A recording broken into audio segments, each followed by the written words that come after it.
Ալեքսանդր Սպենդիարյանը շատ վաղահաս գերեզման տարավ չքնաղ ներդաշնակությունների, հոյակապ ծրագրերի մի կախարդական աշխարհ, որ լռեց հավիտյան, սակայն այն, ինչ նա թողեց մեզ, անմահ է, անկորչելի եւ իր հեռազդեցությամբ ապագա սերունդների ստեղծագործության վրա անգնահատելի։ Ավետիք Իսահակյան։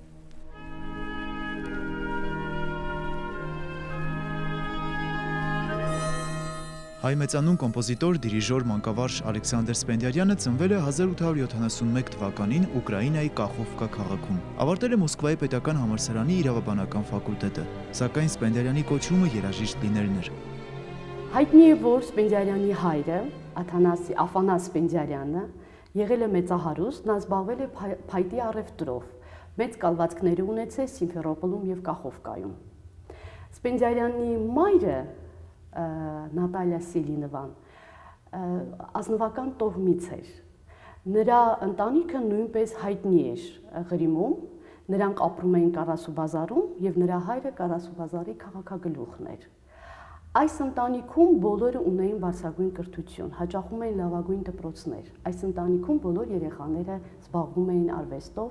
մեկը երգում էր, մյուսը նվագում էր եւ հավանաբար Սպենդիարյանին երաժշտական ունակությունները անցել են մորական կողմից։ Ալեքսանդր Սպենդիարյանի հայրը լինելով հեռատես մեծ ուշադրություն էր դարձնում որդիների կրթությանը։ Ուշագրավ մի նամակ է մեզ հասել, որտեղ փոքրիկ Սաշան հորը գրում է. Սիրելի հայրիկ, ես փառք Աստծո առողջ եմ, միայն թե շատ եմ կարոտում քեզ։ Ես արդեն սովորում եմ ռուսերեն եւ հայերեն ու շուտով հայերեն նամակ կգրեմ քեզ։ Համբուրում եմ միշտ քո որդի եւ քեզ սիրող Ալեքսանդր Սպենդիարով։ Մանկության տարիների մասին կարդում ենք. 8 տարեկանում սկսեցի նկարել եւ բանիմաց մարդիկ ինչպես երաժշտության մեջ, այնպես էլ այդ ասպարեզում իմ մեջ որոշակի ընդունակություններ էին նկատում։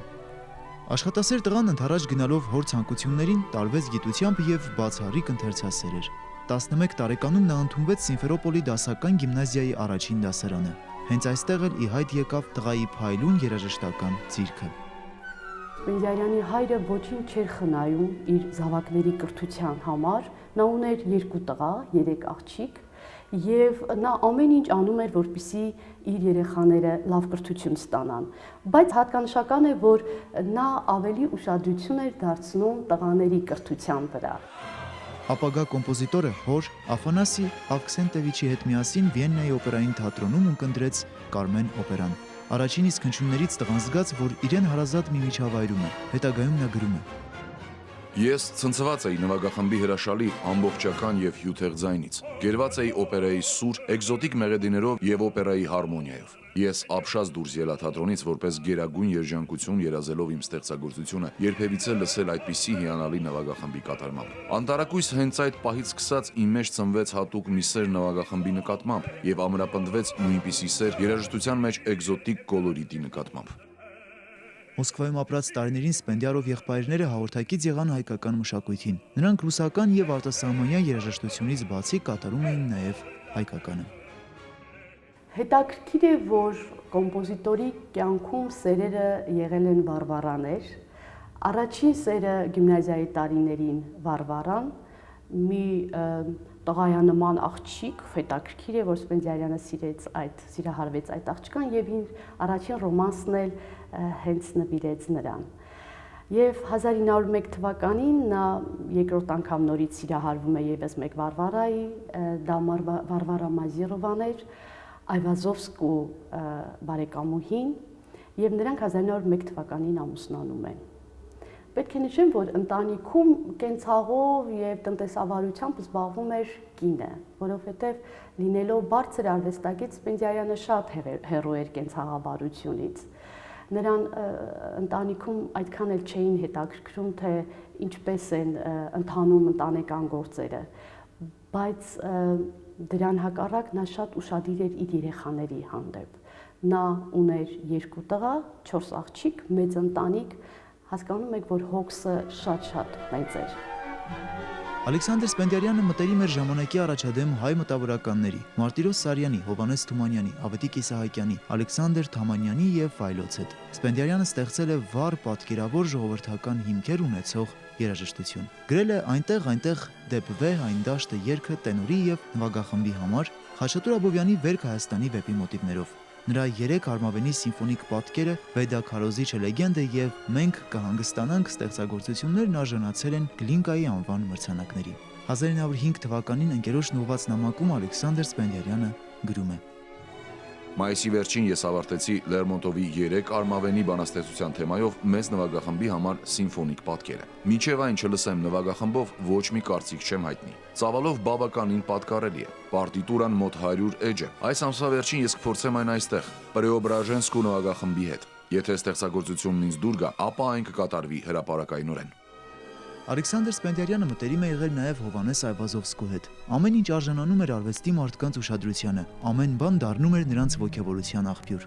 Նրանք դիտում էին լեգենդներով պարուրված Ճենովայի ամրոցի ավերակները, կառքով ուղևորվում նոր երկիր եւ զբոսնում Այվազովսկու տանայգում, որտեղից բացվում էր լայն տեսարան դեպի ծովը։ Այվազովսկին հիացմունքով էր ունկնդրում երիտասարդ բարեկամի ստեղծագործությունները։ Հովհաննես Այվազովսկու հիշատակին նվիրված Ղրիմյան էսքիզները երկարատև ստեղծագործական աշխատանքի արդյունք էր։ Այն սկսվել էր ապագա կոմպոզիտորի դեպի մայրը տածած սիրուց եւ Ղրիմյան երգերից։ Երևի այն շրջանում Սպենդիարյանը միակ կոմպոզիտորն էր, որ ստացել էր կանոնավոր շատ հիմնովին երաժշտական կրթություն, ուսանել էր Սանկտ Պետերբուրգի կոնսերվատորիայում Ռիմսկի Կորսակովի մոտ, եւ դա շատ կարևոր հիմնաքար է երաժշտի համար, որ նա ստացել է կանոնավոր երաժշտական կրթություն եւ այդ հիմքի վրա նա զարգացրել է մեր ազգայինը։ Ընդհանրապես նա շատ բծախնդիր է եղել ամեն մի էլեմենտի նկատմամբ իր ստեղծագործության մեջ եւ իր դուստրը Մարինա Սպենդիարովան իր գրքի մեջ հատուկ դա նշում է, որ նա շատ բծախնդիր է եղել եւ միշտ աշխատել է բոլոր ամեն մի դետալը հասցնել կատարելության։ Սպենդիարյանի կինը Վարվարա Լեոնիդովնան պատմում է. Մենք Պետերբուրգում ապրեցինք ամբողջ մարտը, չէ՞ որ այնտեղ միլիարդ ծանոթներ ունեինք։ Ալեքսանդր Աֆանասևիչը գտնվում էր համընդհանուր ուշադրության կենտրոնում։ Նրան գովում էին, արևելյան Գլինկա կոչում, իսկ նա հենց այնպես։ Մեկն ու մեկի մոտ հյուր գնալիս առաջվա պես փնտրում էր դաշնամուրը, բարձրացնում կափարիչը տեսակը որոշելու համար եւ անմիջապես նստելով սկսում էր նվագել։ Ես համոզված էի, որ 3 արմավենու հաջողությունից հետո Ալեքսանդր Աֆանասևիչը ձեռնամուխ կլինի ավելի մեծածավալ կտավի ստեղծմանը։ Երբ մենք եկանք Յալթա, այդ մասին հայտնեցի նրան, իսկ նա այդտեղ ասես ննջեց դափնիների վրա։ Ման էր գալիս, թափառում, մեկ նոտաների խանութ էր գնում, մեկ հայկական բարեգործական ընկերության նիստերին։ Իհարկե, առանց երաժշտության նա մի օր էլ ապրել չէր կարող։ Պետք էր տեսնել նրա թախծոտ դեմքը, երբ գնացքում ճանապարհորդելիս ստիպված էր լինում յոլա գնալ առանց գործիքի։ Ալեքսանդր Սպենդիարյանը զբաղվում էր նաև հայկական բարեգործական ընկերության գործերով։ Մշտապես հանդիպելով նկարիչ Ծուրենյանցի, բանաստեղծ Ծատուրյանի ու Յալթայում ապրող ուրիշ հայ գործիչների հետ եւ նրանց հետ ունեցած զրույցների ժամանակ ամրապնդելով իր մեջ արթնացած հայրենասիրական զգացմունքները, նա այդ օրերին գրեց հայկական առաջին հերոսական հայրենասիրական պիեսը։ Հենց Նիկոլայ Ռիմսկի-Կորսակովն էր, որ օգնեց Սպենդիարյանին ճանապարհ բացեց նրա համար դեպի ռուսական բարձրարվեստ, երաժշտական մշակույթ, եւ այս ժամանակաշրջանում է, որ նա սերտ ընկերություն է հաստատում, բարեկամական հարաբերություններ է հաստատում ռուսական շատ հայտնի կոմպոզիտորների հետ, Գլազունով, Արիենսկի, եւ պետք է ասեմ, որ այս կոմպոզիտորների հետ նա ոչ միայն որպես գոլեգա ընկերություն էր անում, այլ նրանք շատ մտերիմ են, որովհետեւ ամեն ամառ, ինչպես հայտնի այն ժամանակաշրջանում, ցարական Ռուսաստանի բոլոր մտավորականները, արվեստագետները հանգստանում էին Ղրիմում, եւ հենց այս կոմպոզիտորներն էլ, այս մտավորականները գալիս էին Ղրիմ, Սպենդիարյանների Յալթայի առանձնատանը հանգստանում։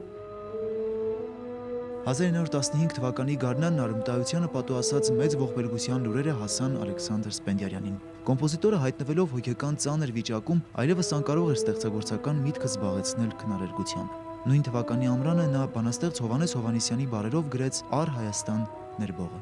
Օգոստոսին մեկնեց Մոսկվա։ Նա հսկայական աշխատանք կատարեց Թուրքիայի հետ պատերազմի զոհերի կոմիտեում։ Հենց այնտեղ էր Սպենդիարյանն առաջին անգամ հանդիպեց արդեն հայտնի նկարիչ Մարտիրոս Սարյանին։ Հենց նրա խորհրդով էր Սպենդիարյանը մեկնեց Թիֆլիս եւ տեղում ծանոթացավ հայ մեծանուն բանաստեղծ Հովհաննես Թումանյանի հետ։ Վերջինս Ալեքսանդր Սպենդիարյանի ուշադրությանը ներկայացրեց իր թմբկաբերդի առումը պատմական պոեմը։ Բանաստեղծի դուստրը Նվարդը իր հուշերում գրում է. Սպենդիարյանին այն իսկույն դուր եկավ։ Տեղից վեր թռչելով նա բացականչեց. այս սա ուրիշ բան է։ Սա հենց այն է, ինչ ինձ պետք է։ Եվ ոգևորված սկսեց քայլել սենյակում։ Նա խնդրեց Թումանյանին կարդալ տող առ տող։ Առանձնապես նրան դուր եկավ աշխուհական ձևով գրված երգը։ Սենյակի մի ծայրից մյուսը քայլելով նա բարձրաձայն արտասանում էր. «Հեյ, պարոններ», հետո կանգ էր առնում, շրջվում դեպի Թումանյանն ու անհամբերությամբ հարցնում. «Իսկ հետո ինչպես է, պարոն Հովհաննես, ինչպես է հետո»։ Այժմ բանաստեղծն ու կոմպոզիտորը հանդիպում էին ամեն օր։ Նրանք ուրվագծեցին սցենարի էսքիզները։ Թաթուլ իշխանի կերպարը կոմպոզիտորին բավականաչափ հստակ չթվաց։ Նա խնդրեց Թումանյանին Թաթուլի համար մի քանի երգ գրել։ Սպենդիարյանը իմ համար դա կարծես ինչպես Արմեն Տիգրանյանի անպիտակից ջուր է գալիս այդ ստեղծագործությունը, թվում է թե դա մեր ժողովրդականն է, դա մեր արյան մեջ է, այնպես էլ Սպենդիարյանի ստեղծագործությունները թվում է թե այն երաժշտական ֆոնն է, որ հայերիս մեջ կա, հայերիս շրջապատում է մանկությունից։ Կան մի քանի ստեղծագործություններ, որոնք մեր հետ գալիս են, այսինքն մենք լսում ենք այդ ստեղծագործությունները մեր շրջապատում, հատկապես խորհրդային շրջանում դրանք կատարվում էին հեռուստատեսությամբ, խոսքը նրա նվագախմբային Երևանյան էտյուդներ, Ղրիմյան էսքիզներ, մենք այդ ստեղծագործությունների անվանումները նույնիսկ չգիտենք, բայց դրանք մեզ համար ինչ-որ մի հարազատ, շատ հոգեհարազատ բան են, շատ ծանոթ։ Ալեքսանդր Սպենդիարյանը 1916 թվականից մինչև կյանքի վերջը աշխատեց Ալմաստ օպերայի վրա։ Ալմաստն առաջին անգամ բեմադրվեց Մոսկվայի մեծ թատրոնում, իսկ 1933 թվականի հունվարի 20-ին Ալմաստ օպերայի բեմադրությամբ բացվեց Երևանի օպերային թատրոնը, որն էլ հետագայում կոչվեց Ալեքսանդր Սպենդիարյանի անունով։ Մարտիրոս Սարյանի դիպուկ բնորոշմամբ Ալմաստը ըստ էության դարձավ Սպենդիարովի Կարապի երգը։ Դա նրա ստեղծագործության գագաթն է, թանկարժեք ընծան հայ ժողովրդին։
Պետք է նշեմ, որ այդ ժամանակահատվածում, երբ որ նա Յալթայում գործունեություն էր ծավալում, ստեղծում է Յալթայի առաջին սիրողական երգչախումբը։ Ստեղծում է Յալթայում մի քանի երաժշտական դպրոցներ։ Եվ ամենակարևորը պետք է նշեմ նրա հայ բարեգործական ընկերության անդամակցությունը եւ որոշ ժամանակ նաեւ նախագահությունը, որը մեծ գործունեություն էր ծավալում հայերի օգնելու, անապահով ընտանիքներին օգնելու, ինչպես նաեւ այն ուսանողներին, որոնք հնարավորություն չունեին կրթաթոշակ կրթության վարձը վճարելու։ Արամ Խաչատրյանը Մոսկվայում հանդիպել է Ալեքսանդր Սպենդիարյանին։ Խաչատրյանը հիշում է. «Ես երազում էի, որ նա լսեր իմ ստեղծագործությունները, բայց նրա զբաղվածությունն ինձ թույլ չէր տալիս այդ մասին խնդրել։ Երբ ես կակազելով փորձեցի խնդրել, նա բացականչեց։ Աղավնյակս մեծ ուրախությամբ նա նստած էր դաշնակահարի կողքին եւ ուշադրությամբ հետևում էր նոտաներին։ Երբ բոլորը կատարվեց, նա ասաց. «Չափազանց տաղանդավոր է եւ չափազանց վառ։ Նրան հարգանք էր ներշնչում այն, որ իմ ստեղծագործություններում ազգային վառ երանգ կար։ Նա նշեց, որ այդ նորը ոչ այնպես ինչպես այլոց մոտ եւ որ դրա մեջ է իմ հիմնական արժանիքը»։ Այն ուղին, ինչ նա անցել է իր կյանքում, խոսում է նրա մասին, որ նա եղել է իսկապես նվիրյալ, այս գործի նվիրյալն է եղել։ Եվ այն հանգամանքը, որ նա թողելով կայացած կյանքը ուրեմն Ղրիմում, Յալթայում տեղափոխվել է սովետական Հայաստան, որպեսզի աջակցի եւ օգնի հայկական մշակութային կյանքի կայացմանը եւ այն ջանքերը, որ նա թափել է այդ ծանր տարիներին, երբ որ Հայաստանը նոր էր կառուցվում որպես հանրապետություն, խոսում է նրա մասին, որ նա իրոք շատ նվիրված մարդ է եղել, ջանքեր չի խնայել եւ ի վերջո այն հանգամանքը, որ մենք այսօր ունենք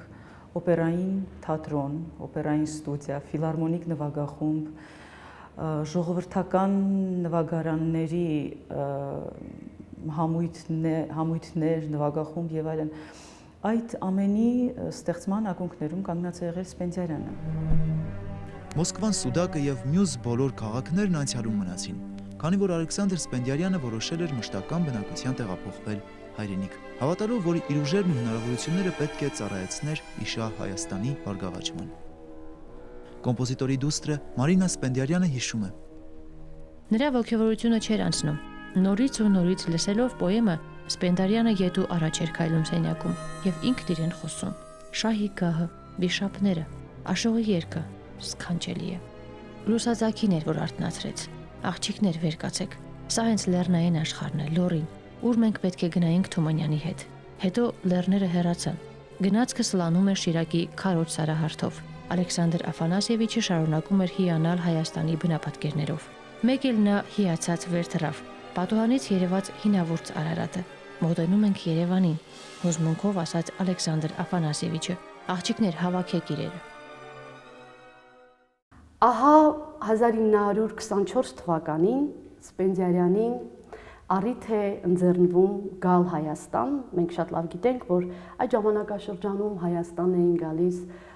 Հայաստանից դուրս ապրող մեր մտավորականությունը,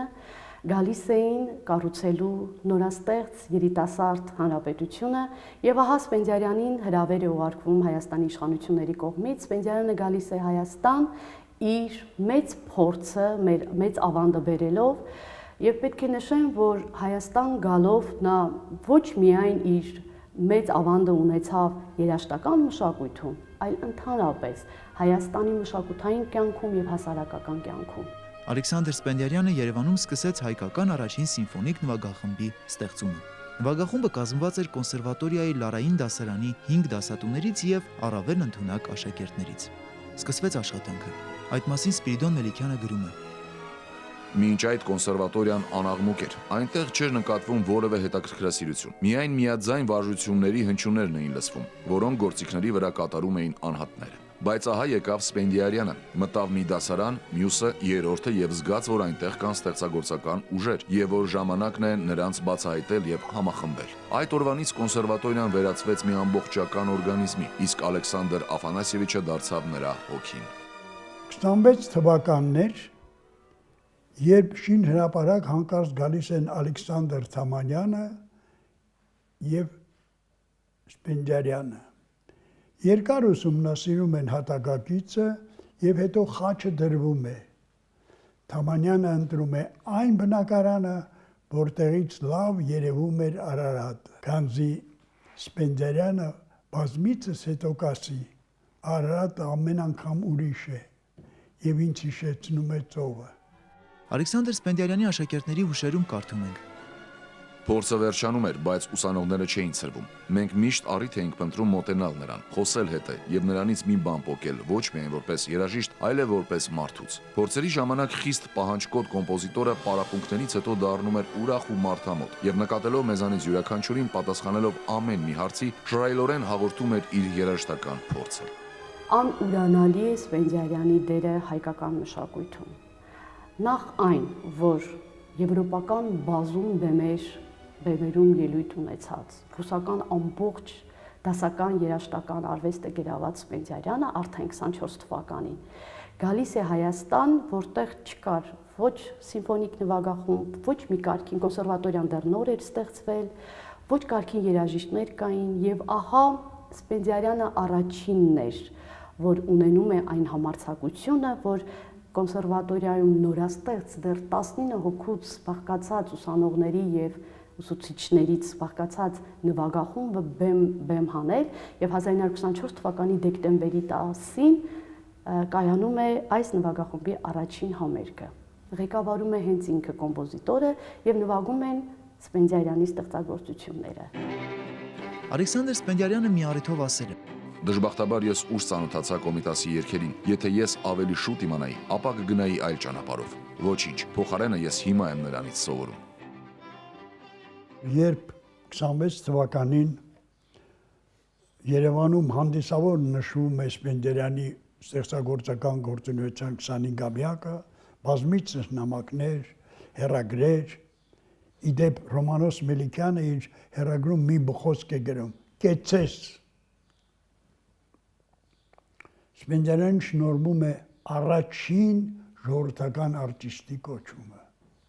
կոնսերվատորիայի առաջին պրոֆեսորի կոչումը։ Չնայած վատթարացող առողջական վիճակին Ալեքսանդր Սպենդիարյանը մեկը մյուսի հետևից ավարտում էր անհետաձգելի գործերը։ Կոմպոզիտորի աղջկա հուշերում կարդում ենք. Ցերեկը նա խնդրեց, որ բոլոր պրակտիկանտները իր մոտ լինեն։ 5 րոպեն մեկ նրան թթվածին էին տալիս։ Ցերեկվա ժամը 2-ին թթվածնի բարձիկից կտրվելով նա ասաց. «Ես ավելի հեշտ եմ շնչում թթվածնով» եւ անմիջապես ընկավ մոռացության մեջ։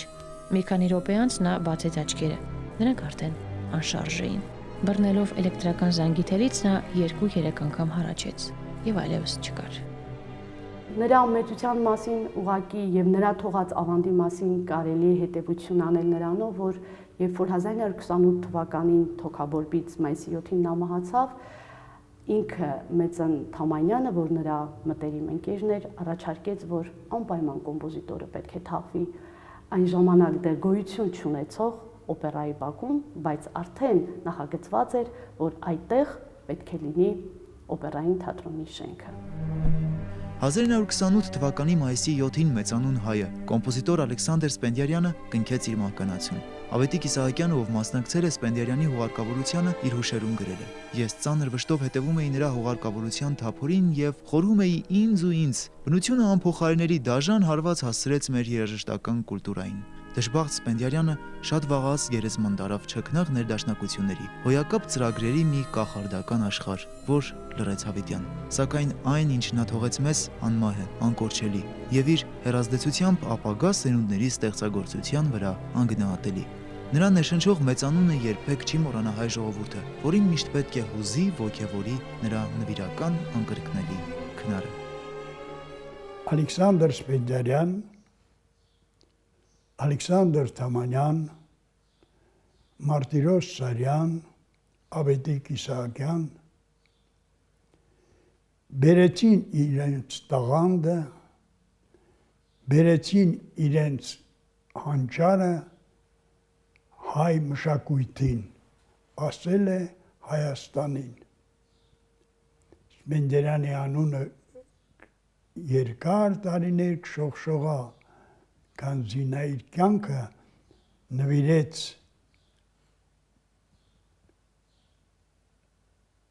վերջին անգամ նա ասաց. այսուհետև իմ բոլոր գործերս կնվիրեմ Հայաստանին։ Գուցե դա վերջին նրա ցանկությունն է։ Ալեքսանդր Սպենդիարյանը նոր արտահայտչամիջոցներով հայ երաժշտությունը հարստացրեց, բերելով նոր գաղափարներ, նոր նյութեր ու կերպարներ։ Նա գովերգեց հայրենասիրությունը, խիզախումը, ձգտումը դեպի ազատություն։ Այսպիսով հայ եւ համաշխարհային դասական երաժշտարվեստի պատմության մեջ նոր էջ բացելով եւ դառնալով հավերժի ճամփորդ։